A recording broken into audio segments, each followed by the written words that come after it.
तो देखो मेरे दोस्त, ये तुम्हारी स्क्रीन के ऊपर एकदम फ्रेश नवंबर महीने 2024 की सैलरी स्लिप। इसमें सारे के सारे अलाउंसेस भी ऐड है, प्लस इसके अंदर आपको एक्स्ट्रा देखने को मिलेगी सैलरी जो नॉर्मल एक ग्रुप डी कर्मचारी की रहती है। अगर आपका गणित, रीजनिंग, करंट अफेयर्स, सामान्य ज्ञान सब एकदम सही है, बट अंग्रेजी एक ऐसा सब्जेक्ट है जहां पर आप कहीं ना कहीं मात खा रहे हैं। बार बार रूल्स याद करने के बाद, बार बार पढ़ने के बाद भी आप अच्छा स्कोर नहीं कर पा रहे हैं, बट फिर भी आप ये चाहते हैं कि आपकी कहीं ना कहीं गवर्नमेंट जॉब लग जाए, आपको भी भारत सरकार की तरफ से नियुक्ति पत्र मिल जाए, then this exam is for you my जनता जनार्दन। जी हाँ, बिल्कुल सही सोच रहे हैं आप लोग एकदम।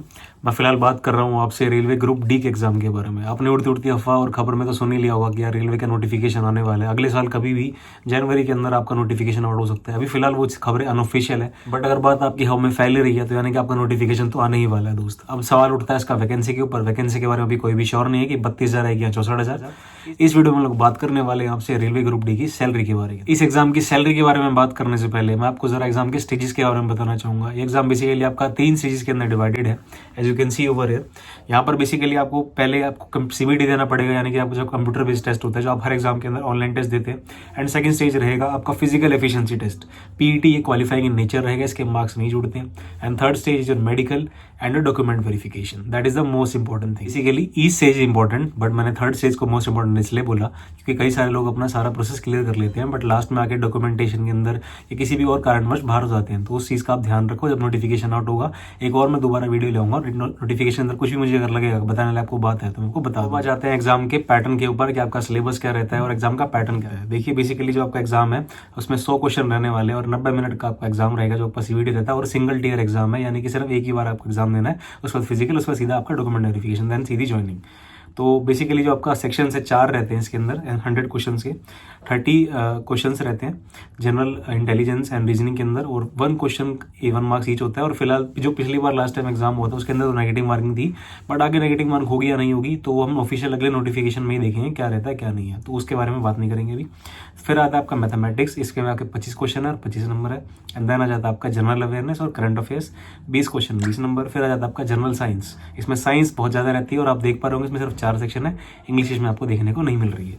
25 क्वेश्चन और 25 मार्क्स, ठीक है। तो टोटल आपका 100 मार्क्स हो गया और 90 मिनट्स आपका ड्यूरेशन हो गया। 100 नंबर के पेपर अंदर आपको मिनिमम बेसिक क्राइटेरिया होता है, इतने आपको नंबर लाने होते हैं एटलीस्ट अगर आपको आगे क्वालिफाई करना हो तो। कट ऑफ अलग बनती है बट ये मिनिमम मार्क्स होते हैं। यूआर कैटेगरी के लिए 40%, ईडब्ल्यूएस के लिए भी 40, ओबीसी के लिए 30 और एससी के लिए 30 और एसटी के लिए भी 30% नंबर। अब आ जाते हैं आपके स्टेज नंबर 2 पे, जो कि आपका पीटी यानी कि फिजिकल एफिशिएंसी टेस्ट। मेल और फीमेल दोनों के लिए ही अलग अलग होता है और एक क्वालिफाइंग नेचर होता है, दोबारा बताते हैं उसके नंबर नहीं जुड़ते हैं। तो जो मेल होते हैं उनको 35 kg का वजन अपने कंधे पे रखे कहीं पे भी रखे उनको चलना पड़ता है 100 मीटर 2 मिनट के अंदर अंदर, ठीक है। और बस वजन को नीचे नहीं रखना होता है एक बार भी 100 मीटर ट्रैवल करते टाइम। एंड देन फिर आपको 1000 मीटर दौड़ना होता है 4 मिनट 15 सेकंड के अंदर अंदर। फिर अगर हम फीमेल कैंडिडेट्स की बात करें तो उन्हें भी चलना होता है वजन लेके, बट वजन की जो क्वांटिटी होती है वो कम होती है, 35 के बजाय 20 किलो होती है मात्र, और डिस्टेंस सेम रहता है 100 मीटर एंड टाइम आपका रहता है 2 मिनट का। उसके बाद अगर हम बात करें डिस्टेंस जो का रनिंग का रहता है उसके अंदर आपको डिस्टेंस तो सेम है 1000 मीटर, बट टाइम आपको ज़्यादा दिया जाता है। मेल के अंदर आपको 4 मिनट 15 सेकंड दिए गए थे, फीमेल के अंदर आपको 5 मिनट और 40 सेकंड दिए जाते हैं। इन दोनों प्रोसेस के बाद आ जाता है आपका final stage, that is your document verification and medical test. ये दोनों टेस्ट होते हैं या भारत सरकार के अंदर रेलवे डिपार्टमेंट में नियुक्त हो जाते हैं। आते हैं हमारे वीडियो के मेन मुद्दे पे, जो कि आपकी रेलवे कर्मचारी की ग्रुप डी सैलरी स्लिप। देखिए ये जो अपनी फिलहाल स्क्रीन के ऊपर देख रहे हैं ये ग्रुप डी कर्मचारी की सैलरी स्लिप है। ग्रुप डी के अंदर क्या आता है, कोई डिफरेंट पोस्ट होती है, तो उसके अंदर से एक पोस्ट होती है आपकी पॉइंटमैन, उसके अंदर ही गैंगमैन आता है और उसके अंदर ही ट्रैकमैन, कई सारी पोस्ट होती है। तो ये आपकी पॉइंट्समैन की सैलरी स्लिप है। डिपार्टमेंट है इसका ऑपरेटिंग, स्टेशन का नेम है एसईओ। एंड देन फिर हम थोड़ा और नीचे आते हैं, ड्यूटी डेज में लिखे हो 31, ग्रॉस पे वो बाद में आएंगे, पहले हम बेसिक पे आते हैं। बेसिक पे ये लेवल 1 की नौकरी है, तो आपका बेसिक पे इसमें 18,000 और डियरनेस अलाउंस यानी कि जो महंगाई भत्ता है वो उसमें मिल रहा है आपको 7,560, ये आपको 50% से पहले की सैलरी स्लिप है। तो ट्रांसपोर्ट अलाउंस आपका इसमें 1278 रुपये। एंड देन फिर अगर इसमें अगर और गौर फरमाते हो आप देख पा रहे होंगे इसमें एचआरए नहीं मिल रहा है। एचआरए ना मिलने का कारण ये है क्योंकि इस बंदे ने क्वार्टर अवेल करा हुआ है, तो इसलिए एचआरए जो है इसका अलाउंस इसमें नहीं मिल रहा है। तो कि आप अगर एक बार अगर क्वार्टर ले लेते हैं तो आपको एचआरए का अलाउंस नहीं मिलता है। वहीं अगर हम देखें तो इसमें इंश्योरेंस के आपके 9 रुपये कटते हैं, सेंट्रल गवर्नमेंट के अंदर आपके 10 रुपये कटते हैं, इसमें 9 रुपये कट रहे हैं। एंड देन फिर आप देखते हैं इसमें ग्रॉस पे अगर आप देखोगे तो 26,838 रुपये इसमें कट रहे हैं, ठीक है। इसमें 9 रुपये का डिडक्शन करने के बाद आपका नेट पे जो निकल कर आता है वो 26,829 रुपये निकल कर आता है। देखिए घबराइए नहीं, ये सैलरी कम नहीं है, इसके अंदर एचआरए नहीं मिल रहा था इसलिए वो कम लगी। अब मैं आपको एचआरए के इंक्लूडेड वाली एक सैलरी स्लिप दिखाता हूँ। तो अब जो अपने स्क्रीन के ऊपर देख रहे हो ये एचआरए के इंक्लूडेड वाली सैलरी स्लिप है। अगर इसमें देखिए एंड तो देख सकते हैं जो बेसिक है वो बढ़ गया है थोड़ा सा, क्योंकि 1 साल की नौकरी कंप्लीट हो गई है एंड इसलिए बेसिक आपका 18,000 से 18,500 हो गया, लेवल 1 है अभी लेकिन। एंड डीएमएस अलाउंस इसका 9,250 है, यानी कि अब आपको 50% इसमें डी मिल रहा है जो महंगाई भत्ता मिलता है, और साल में 2 बार 4% के रेट से इंक्रीज़ होता है। एंड एचआरए की अगर हम बात करें तो 5400 रुपये मिल रहा है, आप देख पा रहे हैं इसके अंदर, ठीक है। एंड ट्रांसपोर्ट अलाउंस 2,025 रुपये इसमें मिल रहे हैं। वहीं अगर हम इसमें रिकवरीज की बात करें तो इसमें एनपीएस के पैसे भी डिडक्ट हो रहे हैं आपके 2,775 रुपये। एंड वहीं रेलवे एम्प्लॉय इंश्योरेंस स्कीम के थे इसके 30 रुपये यहाँ पर डिडक्ट हो रहे हैं।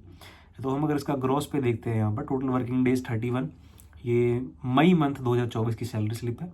एंड जो इसके अंदर हम ड्यूटी डेज देखें 31, ग्रॉस पे है आपका 35,175 रुपये, ठीक है। और टोटल आपकी रिकवरीज उसमें हुई है 2,805 रुपये की। तो फाइनल जो आपकी नेट पे आती है, यानी कि जो आपके खाते के अंदर तनख्वाह आएगी वो आई है 32,370 रुपये। अच्छा, क्या कह रहे हो आप लोग? आपको अलग से अलाउंस वाली भी और एक सैलरी स्लिप भी देखनी है, तो ठीक है, वो इच्छा भी पूरी कर देता हूँ आपकी। तो देखो मेरे दोस्त, ये तुम्हारी स्क्रीन के ऊपर एकदम फ्रेश नवंबर महीने 2024 की सैलरी स्लिप, इसमें सारे के सारे अलाउंसेस भी ऐड है, प्लस इसके अंदर आपको एक्स्ट्रा देखने को मिलेगी सैलरी जो नॉर्मल एक ग्रुप डी कर्मचारी की रहती है। तो इसी बात पे तुम भी कर दो एक्स्ट्रा चैनल को सब्सक्राइब और चैनल को वीडियो कर दो लाइक और दोस्तों के साथ कर दो इस वीडियो को शेयर, ठीक है। चलो अब आते हैं इस मेन मुद्दे पे। हमारे बेसिक पे है हमारा 18,500 रुपये, ठीक है। एंड डीएनएस अलाउंस है 9,805 रुपये जो आपका महंगाई भत्ता होता है। हाउस रेंट अलाउंस आपका 5,550, यानी कि 30% अब हो चुका है इसमें जो एचआरए है। एंड ट्रांसपोर्ट अलाउंस जो आपको आने जाने के ट्रैवल के लिए मिलता है 2,066 रुपये आपको मिल रहा है।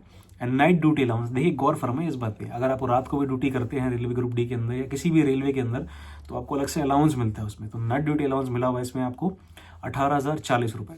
वहीं अगर हम देखें तो नेशनल हॉलीडे अलाउंस भी इसके अंदर मिला हुआ है, यानी कि इस बंदे ने जो व्यक्ति की सैलरी स्लिप है इसने नेशनल हॉलीडे के दिन भी काम करा है, इसके आपको 960 रुपये मिले हैं नेशनल हॉलीडे के दिन काम करने की। तो ये सारे अलाउंसेस मिलाने के बाद इसमें होती है कुछ डिडक्शंस। एनपीएस के कटे इसमें 2,831 रुपये, इंश्योरेंस के 30 रुपये। अब आप देखेंगे इसका ग्रॉस पे निकल कर आ रहा है लगभग मतलब 39,000 के आसपास निकल कर आ रहा है। अगर हम to be very precise it is 38,721, 38,721 रुपये ग्रॉस पे है। इसमें हम रिकवरीज को माइनस कर देंगे जो आपकी डिडक्शन होती है, तो आपकी इन हैंड सैलरी जो आपके बैंक खाते के अंदर आएगी वो लगभग 36,000 रुपये, and to be more precise 35,860 रुपये।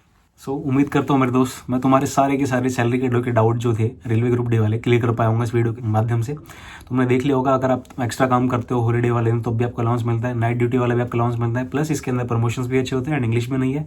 तो अभी से तैयारी में लग जाओ, जब नोटिफिकेशन आना होगा आ जाएगा, तो बस अपनी प्रिपरेशन को स्ट्रॉन्ग करो, ठीक है। प्रिपरेशन को स्ट्रॉन्ग करने के लिए तैयारी करना तो इंपॉर्टेंट होता ही है, तैयारी करने के साथ साथ आपको मॉक टेस्ट लगाने भी इंपॉर्टेंट होते हैं। मॉक टेस्ट आपको एग्जाम के माहौल में डालते हैं और एक अच्छा योद्धा बनाते हैं। पर फिर सवाल ये उठता है कि तुम्हें अच्छा योद्धा बनाएगा कौन, तुम्हें एग्जाम के माहौल में ढालेगा कौन, तुम्हें अपने सिलेक्शन के नजदीक लेके जाएगा कौन? तो इन सभी सवालों का जवाब है टेक्स्ट बुक। जी हाँ, बिल्कुल सही। ये ऐप है 4.3 करोड़ स्टूडेंट्स की पसंद टेक्स्ट बुक। यहाँ पे तुम्हें मल्टीपल टेस्ट मिल जाते हैं।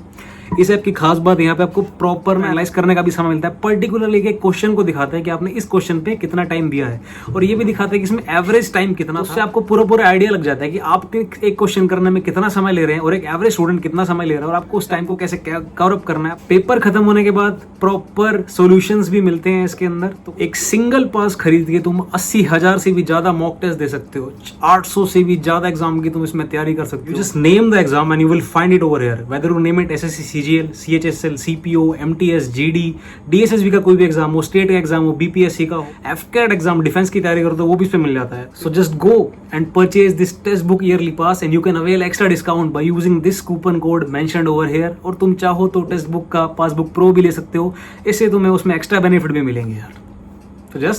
तो जल्दी जाओ, टेक्स्ट बुक की ग्रैंड फिनाले सेल का फायदा उठाओ 28 से लेकर 31 दिसंबर तक मात्र 307 रुपए में, और कूपन कोड यूज करना मत भूलना TAG16 to get maximum discount. Coupon code लगाने के साथ साथ चैनल को सब्सक्राइब करना मत भूलना, रेड बटन को प्रेस कर दो, बेल आइकन को दबा दो। You can also follow me Instagram, same name the Sarkari guy, just a government employ. Bye bye, take care guys.